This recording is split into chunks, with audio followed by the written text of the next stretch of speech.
Jy kan jou Bybel daar oopmaak in Kolossense hoofstuk 3.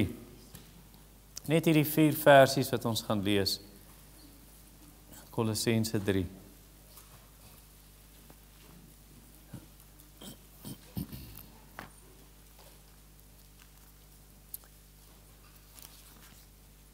So ek vat 'n kort breek van die reeks oor die geestelike gawes. Ek is gevra om te preek by 'n gemeentekamp van 'n ander gemeente, Pretoria Noord-Baptiste Kerk. Ek moet in Mei maand daar preek. En julle weet nou hoe werk April, né? Baie lang naweke. So ek het nie tyd om in 'n kort periode hierdie preke vir die kamp voor te berei nie. Tog laat ek dit eers vir ons gemeente preek. En dis hoekom ons nou hierdie tema op die gemeente WhatsApp groep gehad het oor die huisgesin. Jy dink, waar pas dit by die gawes in? Nee, dis nie die gawes nie. Ek vat net 'n breek, ek sal net nou verduidelik waaroor hulle my gevra het om te preek. So Kolossense 3, vers 18. Hier is God se instruksies vir 'n Christelike huisgesin. Vroue, julle moet onderdanig wees aan julle mans, soos dit gepas is vir mense in die Here. Mans, julle moet julle vroue lief hê en nie verbitter teenoor hulle raak nie. Kinders,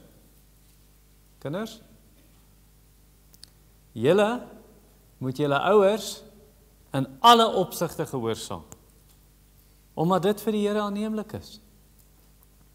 Paas, vaders, julle moenie julle kinders treiter, sodat hulle moedeloos word nie.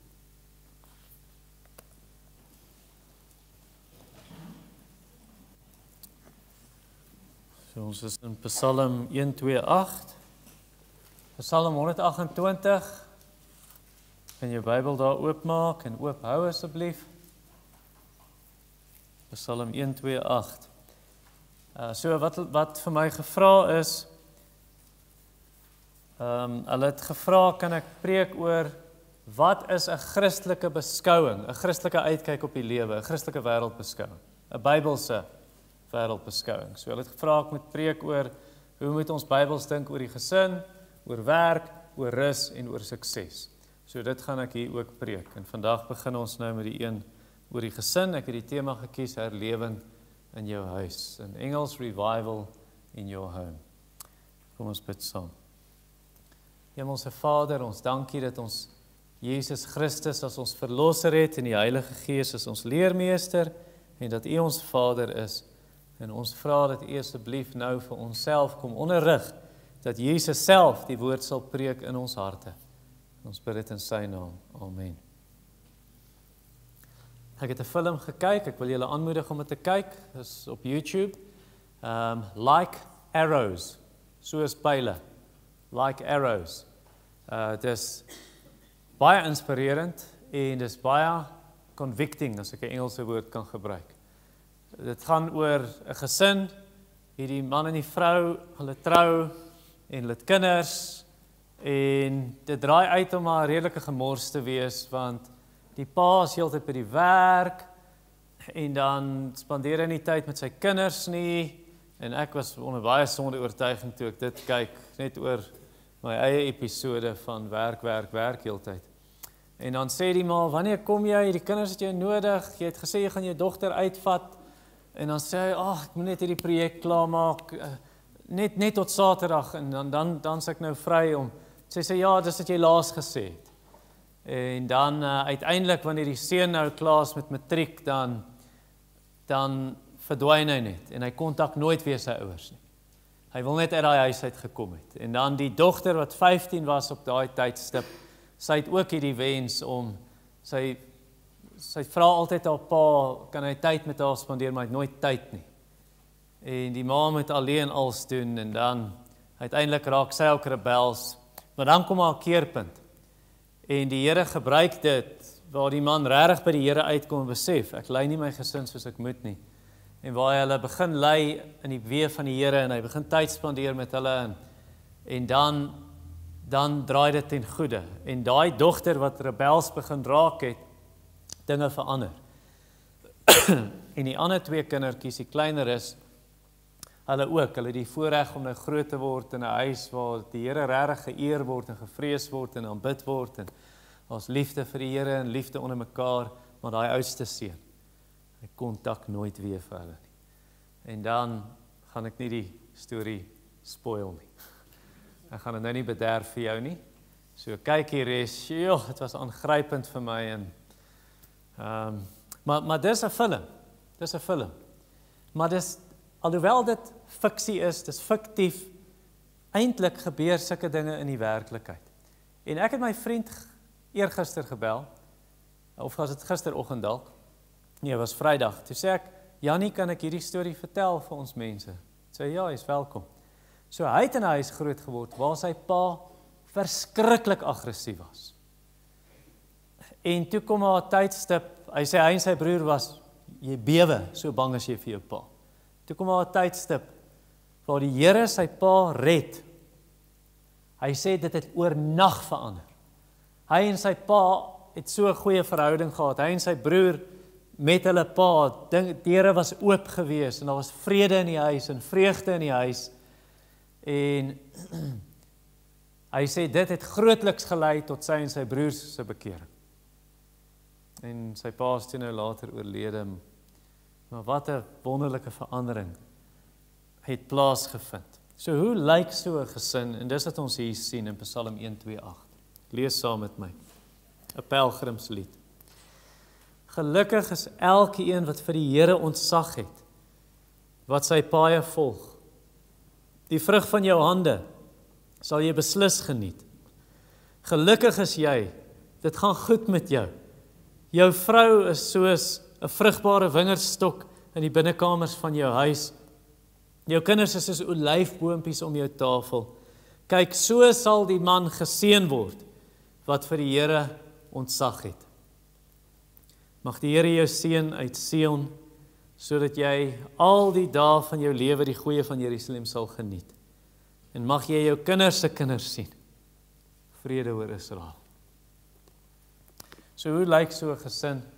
Hierdie, as ons 'n Bybelse wêreldbeskouing wil hê, Bybelse uitkyk. Die eerste is, dit is 'n gesin wat God vrees. En dit het ons in vers 1. Nou vers 1, net voor vers 1, bo aan die opskrifie, 'n pelgrimslied, of die ou vertaling 'n bedevaartslied, is Song of Ascents, sê die Engels. Nou, dit gaan eintlik daaroor, Psalm 120 tot Psalm 134, gaan oor die Israeliete, wanneer hulle na die feeste toe gaan in Jerusalem. Van oral oor Israel afkom hulle. En dan is dit nou 'n bedevaartslied, jy gaan op na Jerusalem, Berg Sion, waar hulle nou 'n fees vir die Here gaan hou, en bly gaan wees vir wat hy vir hulle gedoen het, en gaan doen, en hulle dank hom, en hulle bring offers, en hulle prys hom, en sing liede. So hierdie liede, hierdie psalms, hierdie een ook wat ons nou gelees het, hulle sing hierdie psalms, soos wat hulle op pad Jerusalem toe is. Dit is die fondasie van 'n sterk gesin, van 'n gesonde huisgesin. Is 'n gesin wat die Here saam aanbid, soos hierdie mense. Hulle gaan saam Jerusalem toe om die Here te aanbid. 'n Goeie pa los nie sy gesin by die huis en sê ek gaan kerk toe, ek sien julle later. 'n Goeie pa gaan nie en stuur sy gesin en sê, goed, sien julle na kerk, gaan laai hulle af by die kerk en hy gaan huis toe en kom laai hulle weer op nie. 'n Goeie pa sit nie by die huis en sê, nee, nie een van ons gaan kerk toe nie. Of, wat 'n populêre ding is deesdae, jy het dit al gehoor en dalk het jy dit al gesê, en jy kan na die tyd na my toe kom en sê, jy verstaan dit nie reg nie, maar ek verstaan nie hoekom sê mense, die man is die priester van die huis nie. Die Bybel sê hy is die hoof van die huis, maar waar sê dit hy is die priester van sy huis? Waar sê dit hy is die middelaar tussen sy gesin en God? Ek tog, die Nuwe Testament vir my sê vir my, elke Christen is 'n heilige priesterdom, 1 Petrus 2 vers 9. So die gedagte nou is, hier is die pa, en hy sien homself nou as die priester van die huis, so nou gaan ons die kerk toe nie, ek's die een, die middelaar tussen my gesin en God, ons doen sommer ons eie ding hier by die huis, met die Bybel, en ek bedien my gesin met die nagmaal, en ek doop my kinders, en ons is nie deel van 'n gemeenskap van gelowiges nie. Of as jy is, dan moet die predikant eers toestemming vra, kan hy julle geestelik bedien. Nee man, ek sien nie dit in die Bybel nie. Wat ek in die Bybel sien is Exodus 23, wanneer na die feeste toe gaan. Vers 17 sê, al die manne moet opgaan. So dis die manne wat hulle gesinne lei. Dis die manne wat vooruit trek.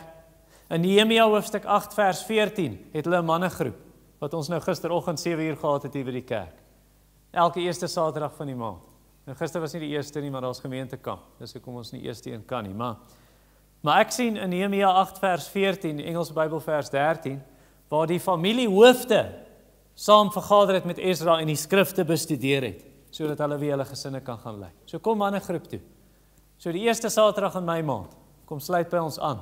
Ons doen hierdie boek. En die van julle wat betaal het en nog nie 'n boek gekry het nie, kom kry hom asseblief. Knowing the Living God deur Paul Washer. So studie oor God. Dis nie 'n leesboek nie, dis 'n lyntjiesboek met verse wat jy moet invul. Kom saam met ons. En kom leer asseblief hoe jy jou gesin lei om die Here te dien en die Here te ken. Josua 24, dis wat ek in my Bybel lees. Waar Josua opstaan en sê, ek en my gesin, ek en my huis, ons sal die Here dien. So paas met voorloop. En as 'n pa God vrees, die gesin gaan volg. Want jy het in vers 1, gelukkig is elkeen of geseën is elkeen wat vir die Here ontzag het, wat sy paaie volg. Vers 4, kyk, so sal die man geseën word wat vir die Here ontzag het. 'n Pa wat God vrees, 'n man wat God vrees, sy gesin gaan volg.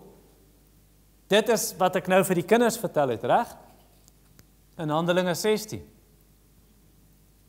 Handelinge 16, 31, van vers 25 tot 34, hier is 'n man, 'n tronkwag, en hy en sy hele gesin het tot geloof gekom. Jy sien dit oor en oor in Handelinge. Hy en sy hele gesin het die Here gedien. Hy en sy hele gesin is gedoop. Hy en sy hele gesin het God gevrees. Hy en sy hele gesin. Toe ek in die hospitaal was, Januarie verlede jaar, toe deel ek die evangelie met 'n verpleegster. Ek skat sy moet in haar mid-20s wees, 25, 23, 24, en nou is dit eintlik soos 'n, sy's nog besig met haar studies, maar hierdie is mos nou daai praktiese dinge wat hulle doen, soos, jy het seker tydens jou studies ook bietjie, ja, jy's eintlik nog besig met studies, so jy het praktiese dinge, en hierdie verpleegster ook. Nou dis in midstream, in die hospitaal lê ek, en ek praat met haar oor die Here, sy sê, eintlik is ek 'n ateïs, meneer. Sê ek, okay. Sê ek, het jy enige Christelike agtergrond? Ja, my pa is 'n predikant. Ek en my sussie is ateïste. Hoekom? Wat het gebeur? Nee, dan sê hierdie, alles word in jou keel afgedruk, en my pa is so by die kerk, en so by die huis, jy weet, nie dieselfde nie. Ja, ek kan verstaan dat jy dit gaan nie. Maar as jy 'n pa het wat die Here vrees, die gesin gaan volg. Die gesin gaan volg, en as hy dit met liefde doen. Luister, jong mense, as vers 1 vir ons sê, gelukkig is elke een wat die Here vrees, wat vir hom ontzag het, nie net die pa nie. Jong mense kan 'n baie diep verhouding met die Here hê. Jy sien voorbeelde in die Bybel. Wie kan vir my mense noem in die Bybel wat jonk was, wat die Here ernstig gedien het? Timoteus, julle moet hard praat, ek raak bietjie dood. Josef, David, Daniel en sy vriende, Samuel, Josua, Maria, Jesus se ma, sy was jonk. Sy was opreg. Sy het die Here gevrees, die Here gedien. So dankie, daar het julle in my lysie opgeset. En sekerlik 'n paar soos koning Josia, wat ons ook kan noem, wat 'n jong man was, hy het koning geword toe hy 8 is. En sê toe hy nog 'n jong man was, het hy die Here begin soek. So jong mense, ek wil vir julle sê, kinders, ek wil vir julle sê, kinders en jong mense kan 'n diep verhouding met die Here hê, en kan God eerbiedig en God vrees. En dit gebeur partykeer dat kinders hulle ouers voorgaan hierin. So ek het groot geword in 'n gemeente waar die kinders so een na die ander tot bekering gekom het. Ek was een van daai kinders. Die man wat daai tyd my predikant was, ek het nog kontak met hom. Hy het vir my gesê wat hom verbaas het daai tyd was hoe die kinders, die groot mense voorgegaan het in daai jare. Nie in terme van meer geestelik volwasse nie, maar net die ywer wat daar was. Ek onthou was 'n 12-jarige, nou dis 'n jaar voor my bekering. Toe het ons 'n Sondag aanddiens gehad, dit was so wonderlik. Die volgende dag by die skool, toe praat die maatjies oor hoe wonderlik die erediens was die vorige aand. Toe ek 15 jaar oud was in die skool, hoërskool, toe kom kinders van ander gemeentes en sê, ons het gehoor wat by julle gemeente aangaan, ons wil ook kom. Dis gesprekke by die skool, dat die joernalis, die plaaslike joernalis in die dorp, ontmoet ons predikant in die straat en sê, wat gaan aan by julle gemeente? Mense praat, wat gebeur? Die opgewondenheid. In 1707, in Pole, toe is daar 'n herlewing, dit staan bekend vandag as die kinderbeten herlewing. Kinderbeten beteken die kinders wat bid. The Children's Praying Children's Revival.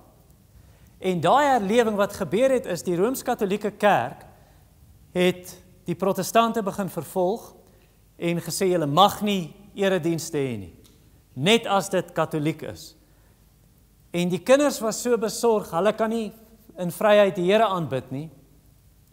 Toe daai kinders in die woud ingegaan en in die veld ingegaan, kinders, tot op 1000 kinders, 4 tot 14 jaar oud, en hulle die Here gesoek, hulle het gebid tot die Here en hom aangeroep, om hulle te help.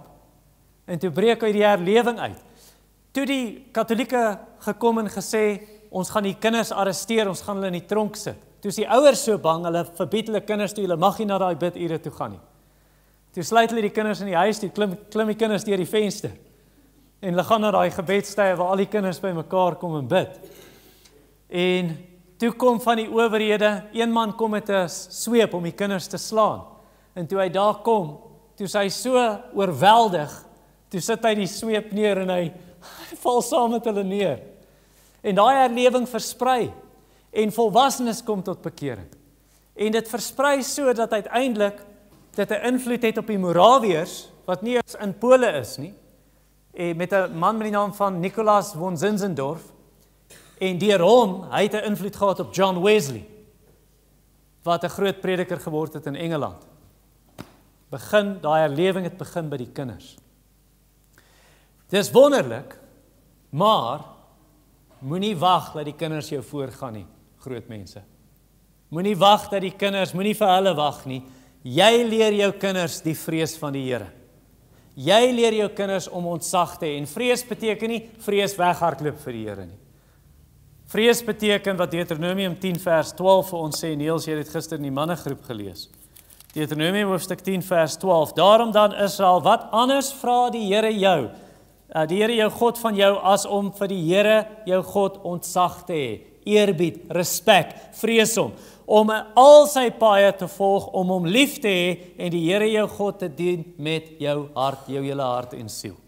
Dis wat die vrees van die Here is, dis wat ons kinders moet leer. Hoe gebeur dit? Deuteronomium 31 vers 12 lees ek vir jou. Hier is hoe dit gebeur. Roep die volk by mekaar, manne, vroue en kinders, as ook die vreemdelinge wat in julle dorpe is, sodat hulle dit, dis die God se woord, kan hoor, sodat hulle kan leer om vir die Here jou God ontzag te hê en al die woorde van hierdie wet kan nakom.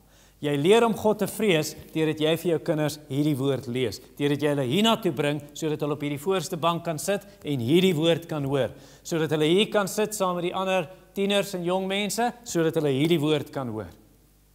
En so leer ons die Here om die Here te vrees, vir die Here ontzag te hê. In Psalm 34 verduidelik hy prakties wat beteken vrees vir die Here, ontzag vir God. Psalm 34 vers 12 tot 15. David sê die volgende: Kom kinders, luister na my. Ontzag vir die Here wil ek julle leer. Wie is die mens wat lewe begeer, graag lewe wil hê om die goeie te ervaar? Goed, hier is nou hoe jy die Here moet vrees, respekteer. Weerhou jou tong van kwaad en jou lippe daarvan om bedrieglik te praat. Moenie jok nie, moenie vloek nie, moenie skree nie. Vermy die kwaad en doen die goeie. Soek vrede en jaag dit na. Daar is 'n praktiese voorbeeld en ons kan natuurlik uitbrei met ander skrifgedeeltes.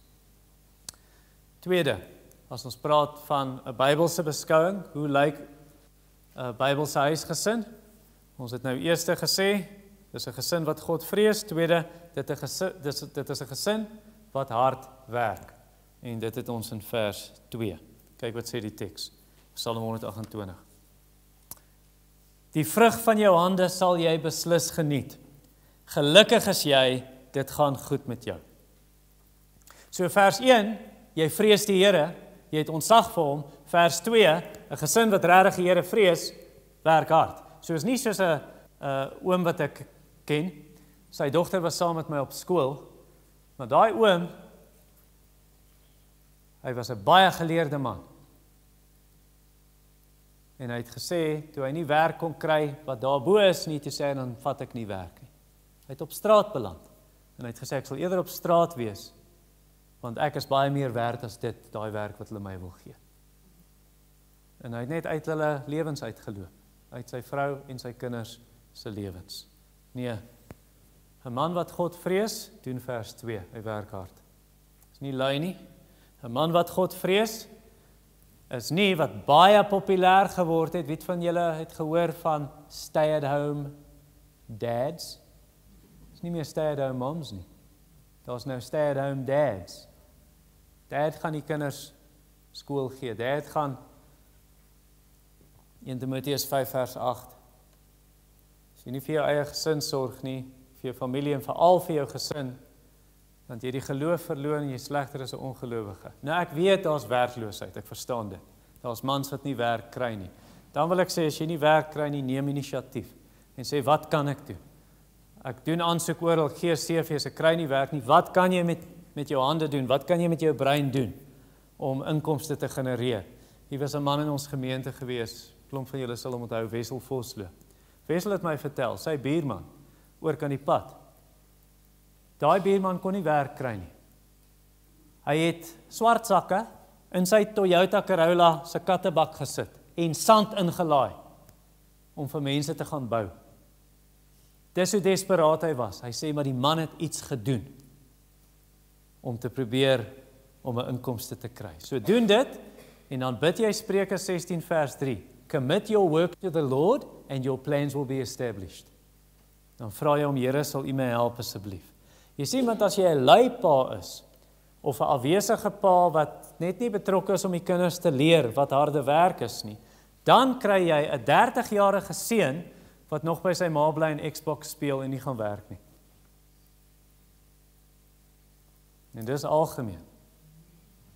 Jy wil van kleins af vir jou kinders leer om jou speelgoed op te ruim.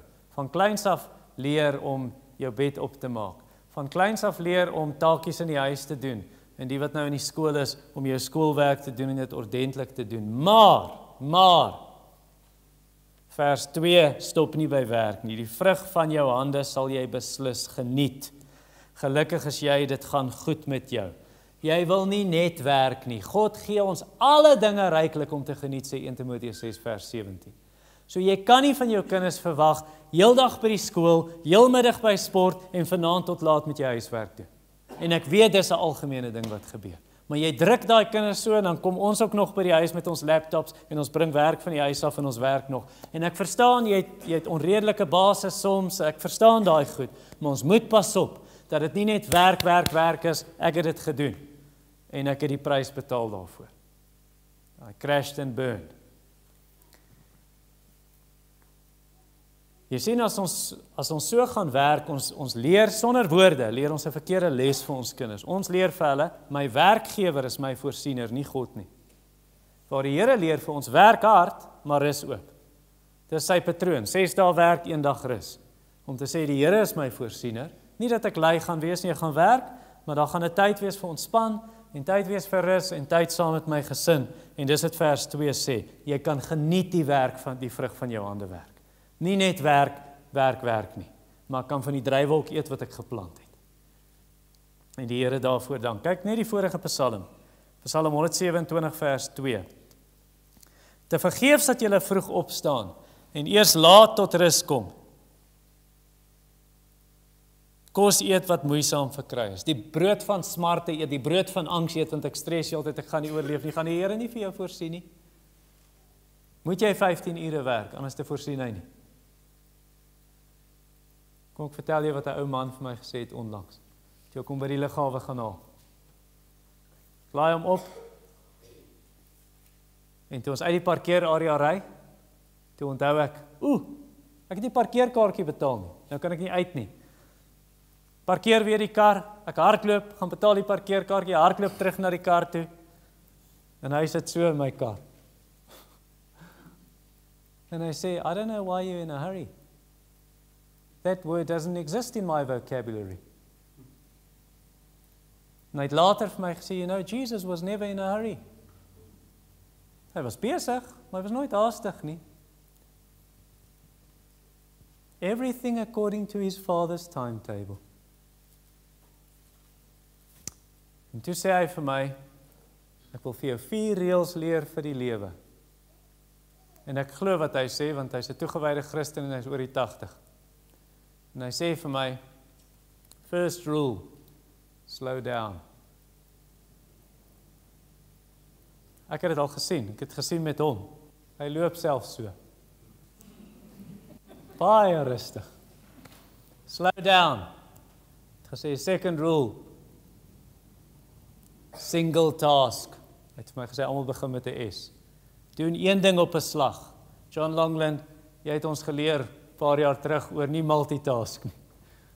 Nee, jy's besig hier om iets te tik en dan kyk jy WhatsApp en dan kom jy 'n e-pos op in 'n single task. Die derde een is savor the moment. Savor the moment. Asem dit in, geniet dit. God gee jou hierdie oomblik om nou hierdie taak te doen. En dan die laaste een is stop in between. Hy sê as hy vir Mrs. Jones besoek het en hy moet na Mrs. Williams toe ry, dan stop hy en trek af langs die pad vir 2 minute en hy doen niks. Sodat jy nie voel ek jaag van een ding na die ander nie. Ja, ek moet dit leer. Ons bediende het ons vir my gesê, always running, always running. En toe ran ek in die hospitaal in. Ja, die het vir my dit gesê toe die dokter met my praat. Sy ja, jy is nie rustig nie, selfs jou tandeborsel. En ek moet leer. Slow down. Live slowly enough to be able to think deeply about God. Dis eintlik nie 'n aanhaling deur J.I. Packer nie. Ek het dit gister uitgevind, eergister. Dis maar net 'n opsomming van wat hy glo. Derde, 'n gesin wat floreer. So ons het 'n gesin wat God vrees, is 'n gesin wat hard werk, en derde, dit is 'n gesin wat floreer. En dis in vers 3 en 4. So, wat is 'n Bybelse gesin, julle? As jy nou dink aan wat 'n gesin moet wees. 'n Ou bly saam met sy meisie en hulle het 'n kind. Is dit 'n gesin? Dis nie 'n Bybelse uitkyk en beskouing van wat 'n gesin is nie. 'n Man en 'n man bly saam en hulle neem 'n kind aan. Is dit 'n gesin? Vrou en 'n vrou? Nee. En dit raak al hoe meer populêr. Wat is 'n gesin volgens vers 3? Daar's 'n pa en daar's 'n ma en hulle is getroud en hulle het kinders. So dis die ideaal. Ek weet daar's mense wat nie kinders kan hê nie. Ons verstaan dit. Ek sal net nou iets daaroor sê. Maar waar begin hierdie gesonde gesin van vers 3? Dit begin by vers 4. Kyk, so sal die man geseën word wat vir die Here ontzag het. Dit begin by 'n man wat God vrees. Dit begin by 'n man wat sy vrou liefhet met opoffering en haar belange bo sy eie stel, liefhet soos Jesus die kerk liefhet. Dit begin by 'n man wat sy vrou geestelik lei in die woord. Ek en Deidre het dit voor ons gaan slaap in die aand. 'n Stukkie wat ons lees in die woord en dan bid ons saam en ons slaap. Ek sal net nou praat oor wat ons met ons kinders doen, maar dis waar dit begin. Weet jy wat beteken die woord husband? Party van julle ken die term, Nicole het dit genoem, vir ons in ons huisgodsdiens, animal husbandry. Of jy praat van husbanding the garden. Dit beteken you tend the garden, you till the soil, jy werk die grond om, jy snoei die wingerd, jy gee water. That's husbanding. So as ons praat van I am a husband to my wife, I have to husband her spiritually, om te sorg sy word geestelik gekultiveer. Dis wat 'n man doen en dis wat vers 2 sê. Vers 3 sê, jou vrou is soos 'n vrugbare wingerdstok. She's husbanded, soos daai wingerd, soos 'n wynboer op sy plaas werk. En wat's die gevolg? Wel hierdie, sy's vrugbaar. En vers 3 verder, jou kinders soos olyfboompies rondom jou tafel. Nou so 'n vrou, as jy haar so lief het, dit kan nie anders as dat sy floreer nie. Dit kan nie anders as dat sy vrugbaar is en vrug dra nie. Dit kan nie anders as dat daai vrou lief is vir haar huis. Want dit sê vers 3, van jou huis, in jou huis. En Titus sê dit ook in hoofstuk 2 vers 5, a worker at home, a homemaker. En dit beteken nie sy mag nie 'n werk buite haar huis hê nie, want die Spreuke 31 vrou, jy sien hoe sy 'n stuk grond koop en 'n wingerd plant, jy sien hoe sy mark toe gaan, sy maak klere, sy gaan verkoop goed, sy's in die mark besig met besigheid. Natuurlik kan jy 'n werk buite die huis hê, dis nie 'n probleem nie, maar die huis geniet nog steeds prioriteit. Die huis is nog steeds die belangrikste, jou gesin is die belangrikste. Hier was 'n vrou in ons gemeente, en ek hoef nie haar naam te sê nie, party van julle sal haar onthou, maar dit is nou jare terug, hulle is al in 2009, is hulle weg, hulle is in 'n ander gemeente, en dis oukei. Maar die vrou, sy was 'n modelvoorbeeld hiervan. Sy was 'n model in hierdie opsig. Dat sy 'n werk buite die huis gehad, 'n professionele werk wat 'n goeie inkomste verdien, en sy moes 'n klomp jaar studeer om daai werk te doen. Maar sy het altyd haar huis was prioriteit.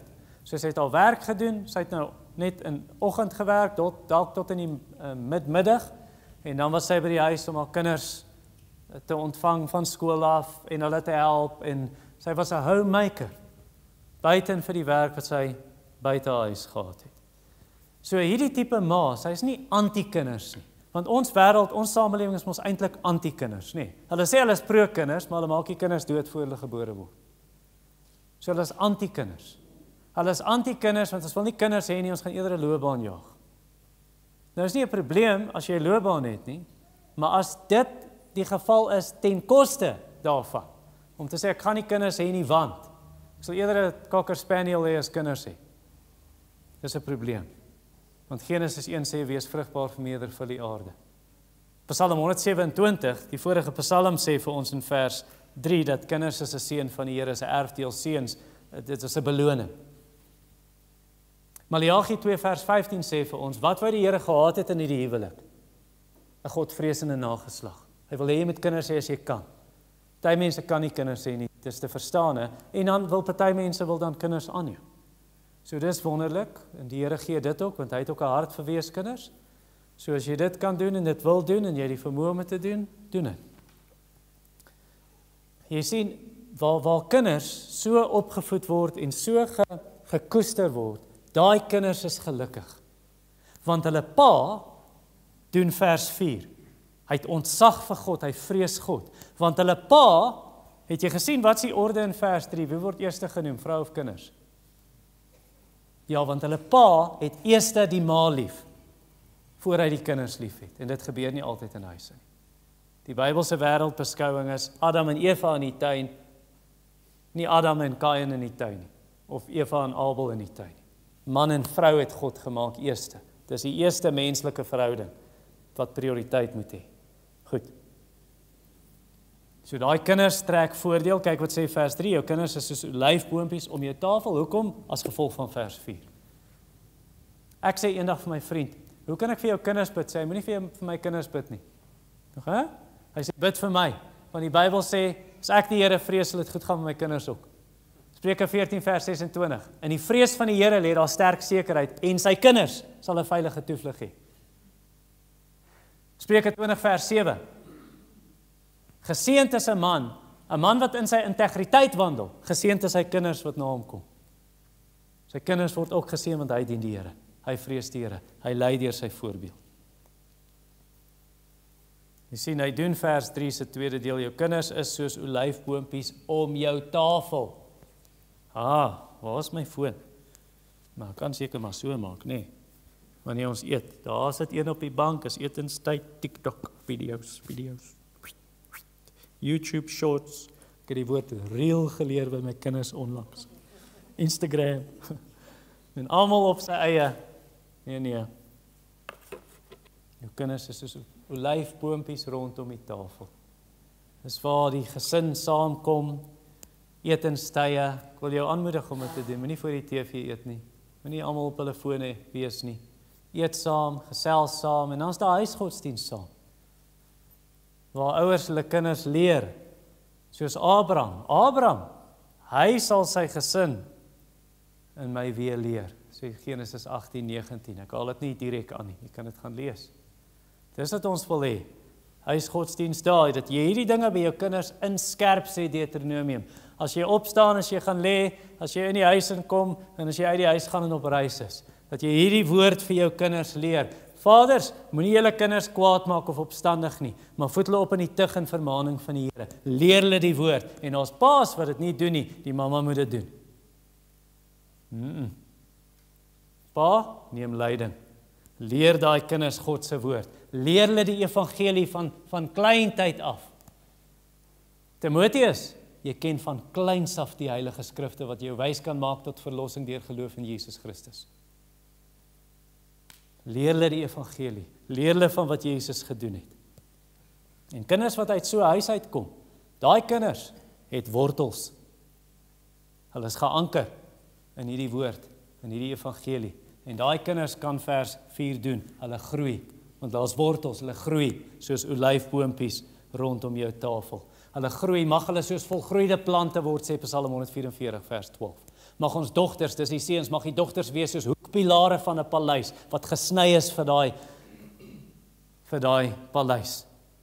En holisties wil ek vir jou sê, in die algeheel word sulke kinders meer afgeronde volwassenes as kinders wat nie hierdie vers 3 en 4 het nie.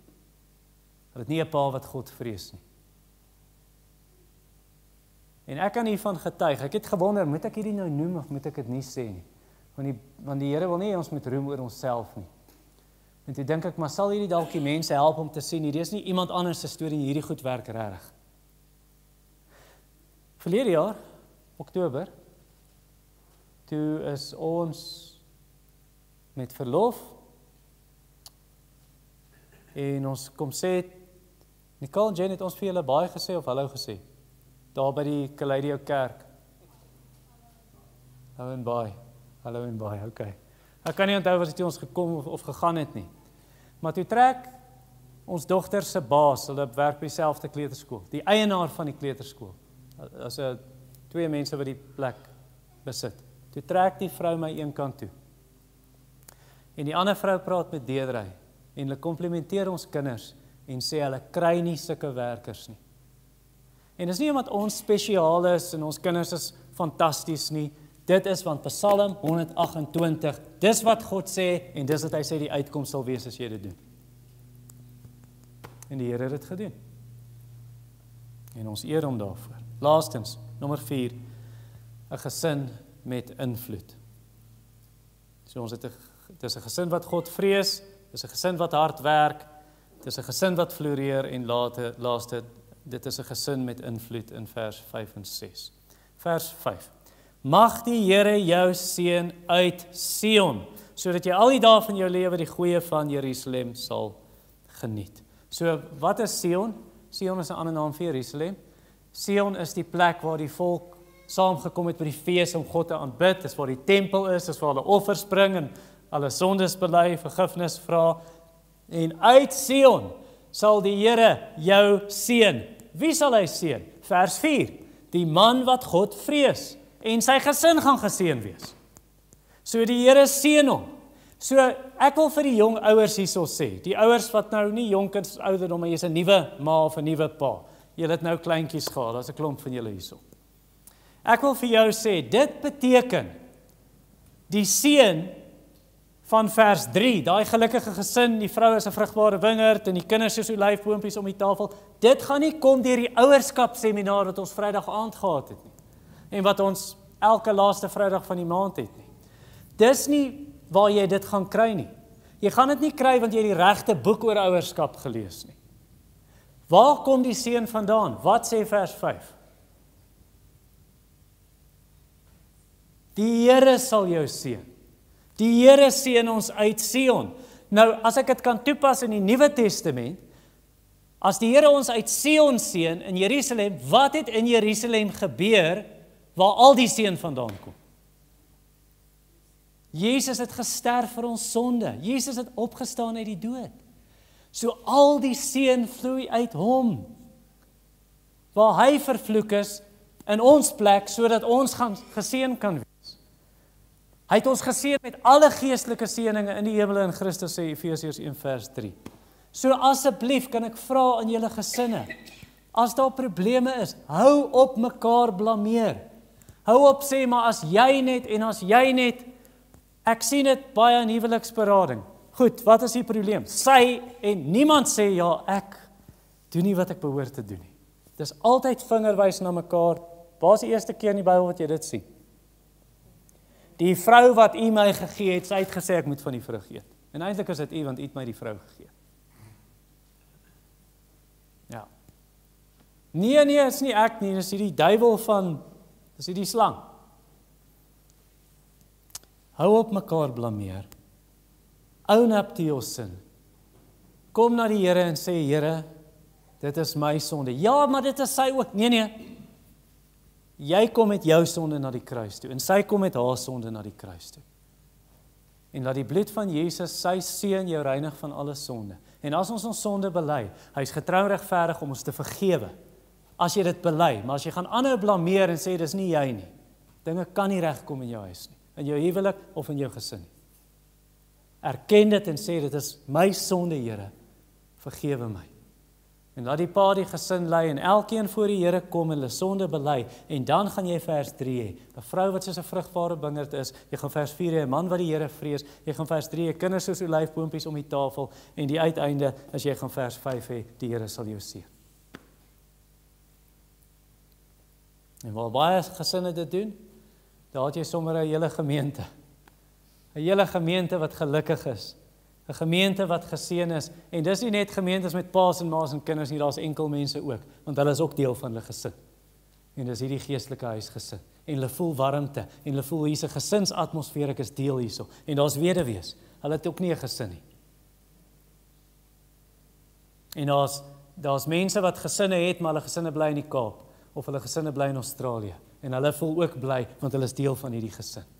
En dit sien jy, die Here plaas die eensames in 'n huis, die weduwees, die weeskinders, en daar's een groot familie van God, 'n huisgesin van God, en dit sien ons in ons teks. Mag die Here jou seën uit Sion, al die dae van jou lewe sal jy die goeie van Jerusalem geniet. Hier's nou sommer 'n samelewing.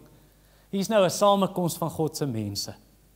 En uiteindelik, dit lei tot daai Jerusalem is geseënd. Dit lei tot vers 6, mag jy jou kinders se kinders sien. So nou, daai man, of daai geseënde gesin, klomp van hulle, geseënde gemeente, klomp gemeentes, geseënde samelewing, en oral in die samelewing, uiteindelik jy sommer 'n geseënde volk, en jou kinders se kinders wat jy sien. Waar dit begin? Begin by vers 4, 'n man wat God vrees. Kan ek jou 'n voorbeeld gee ter afsluiting, van Jonathan Edwards, wat in Amerika gebly het, in die 1700s, en hy was 'n man wat God gevrees het. Hy het die Here gedien, hy was toegewy aan die Here. Hy het 'n wonderlike huwelik gehad. En sy kinders was baie gelukkig, en hulle het na hom opgekyk. Hulle het respek gehad en liefde vir hulle pa. En hulle hele gemeente was geseën, dat 'n herlewing gekom in 1734 en 35. En dit het versprei in die dorp. En omtrent 300 mense het tot bekering gekom in daai klein dorpie. En die prokureur in Northampton het nie meer werk gehad nie. En ons nie probleme nie. Mense wil nie beklei nie. En lieg en bedrieg en steel nie. En toe kom daar herlewing in die hele streek, New England, in Noordoos VSA. En duisende bekerings, 10.000 bekerings. En toe uiteindelik lei dit daartoe dat Jonathan Edwards se nageslag, soos ons teks sê, jy sal jou kinders se kinders sien. Daar's prokureurs gebore uit sy nageslag, en advokate, en magistrate, regters, en presidente van Amerika, en visiepresidente, en presidente van universiteite, rectors, en colleges, en predikante, en sendelinge, en van die grootste sendelinge in die geskiedenis is beïnvloed deur Jonathan Edwards, en wat hy geskryf het. en mediese dokters, en gouverneurs, en senators. En uiteindelik is die FSA geseën. Vir baie eeue daarna, paar eeue, sodat ek onthou Martin Holt se woorde. Weet jy hoekom is Christendom in Amerika so ver voor Christendom in Suid-Afrika? Die invloed van Jonathan Edwards. En die herlewings wat die Here gestuur het. En baie paartjies, mans en vroue, kan ek julle aandag kry? Beklei. Hoekom? Want hulle wil vrede hê. Hoe gaan jy vrede kry deur te beklei? Dit gaan nie werk nie. Baie gesinne beklei om vrede te hê. Baie lande beklei om vrede te hê. En hulle kry dit nie. Hoe gaan jy vrede kry? Waar begin vrede in die huis? Waar begin herlewing in die huis? Wel, ons Psalm se laaste vers, laaste woorde, vrede oor Israel, dit kom van die Here af. En hy gee daai vrede deur Jesus, wat vrede kom verkondig het, en deur die bloed van sy kruis vrede kom bring het. So kom na Jesus toe. Omdat ons dan nou deur die geloof geregverdig is, het ons vrede met God, deur ons Here Jesus. Kom ons bid saam. Vader, dankie vir hierdie woord wat U ons bring vandag. Ons bid dat U ons gee om nie nou harder te gaan probeer nie, maar om te kom kniel waar ons moet kniel, voor Jesus se voete. Jesus se deurboorde voete vir ons sonde. En dat ons sê, Vader, en dat ons voor die Here Jesus bely, Here Jesus, ek het gesondig, vergewe my. En dat ons dan in U pad kan loop met U genade. En wil U dan vir ons ook U vrede gee. Amen.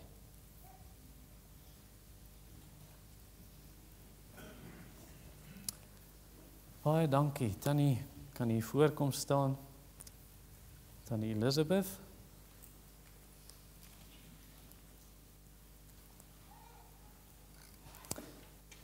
Ek het vir Tannie Elizabeth gevra om haar getuienis vir ons te lees. Julle sien hulle nou al sedert verlede jaar, 'n klomp maande hier by ons, en sy gaan vandag gedoop word.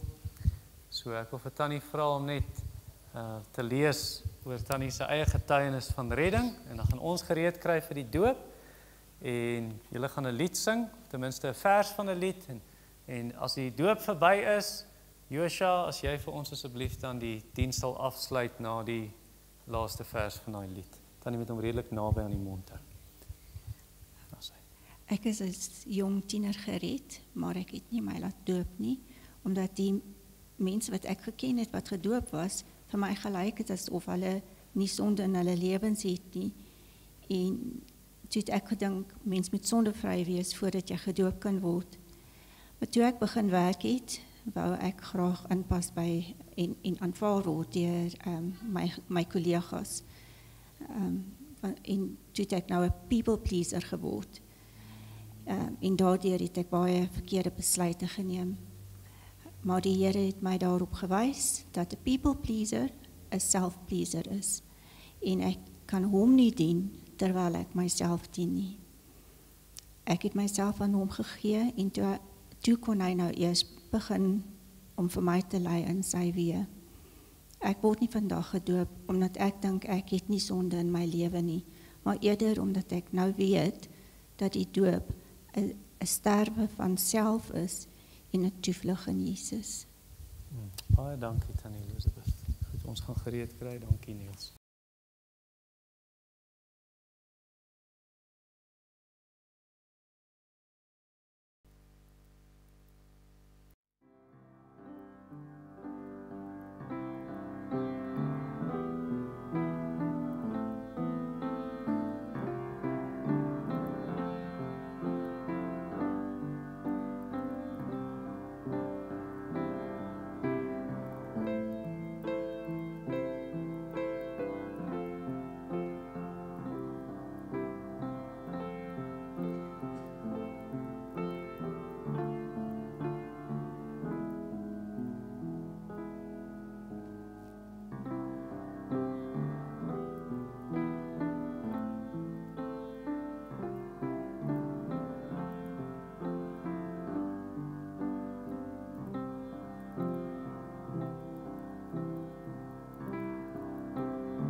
Dis vir my 'n blydskap vandag. Ek het al in die verlede gebid en gesê, Here, hierdie water broei muskiete. Regtig, waar is die mense wat kom en hierdie geloof openlik en publiek bely? Ook deur Jesus se opdrag, maak disippels en doop hulle. So ek's baie dankbaar dat Tannie Elizabeth vandag gedoop word en haar geloof so in die publiek bely, maar ook in gehoorsaamheid aan Christus. En ek het gister 'n bietjie tyd daar spandeer by oom Martin hulle, en ons het 'n bietjie 'n studie oor die doop gedoen in die skrif, en ons weet hierdie water kom van die munisipaliteit af. Hierdie water kan niemand se sonde wegwas nie, dis Jesus se bloed wat ons sonde wegwas. Maar, ek het ook vir die tannie gesê, hier's meer as simboliek, want hier gebeur iets vandag. Want die Here self is hier teenwoordig, en sy Gees is hier teenwoordig, en hier is iets wat in die hart gebeur. Nie om iemand, dis nie water wat ons red nie, maar die bede tot God vir 'n skoon gewete, en ons aanroep van sy naam, in die doopwater, en ons prys hom. En ek wil jou ook nooi, as hier iemand is, jy's 'n volgeling van Jesus, en jy's nog nie as 'n gelowige gedoop nie, wil ek vir jou sê, wat Filippus gesê het, of die hofdienaar, hier is water, wat keer dat jy gedoop word? Kom dan gesels met my of een van die ander ouderlinge. So Tannie, ek wil vir Tannie vra uit Paulus se brief aan die Romeine, in Romeine 10. Glo Tannie in Tannie se hart, dat die Vader sy seun Jesus Christus uit die dood uit opgewek het. En bely Tannie met Tannie se mond, dat Jesus Christus die Here is. Ja, bely.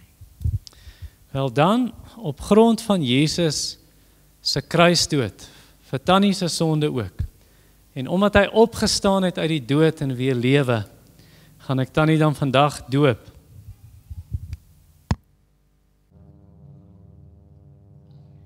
En ek doen dit in die naam van die Vader, en die Seun, en die Heilige Gees. Amen.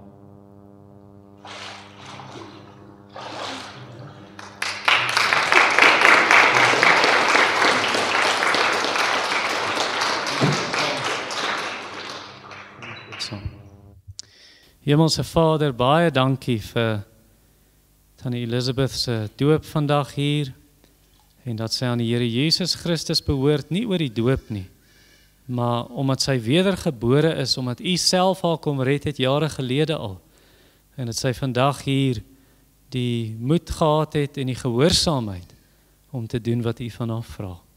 En ons bid U seën op haar groei in Jesus Christus, en dankbaar dat U deur U Gees in haar woon, en ons bid dat die Heilige Gees sal lei in die weg van Christus. Seën aan oom Martin met uitbundige en oorvloedige seën.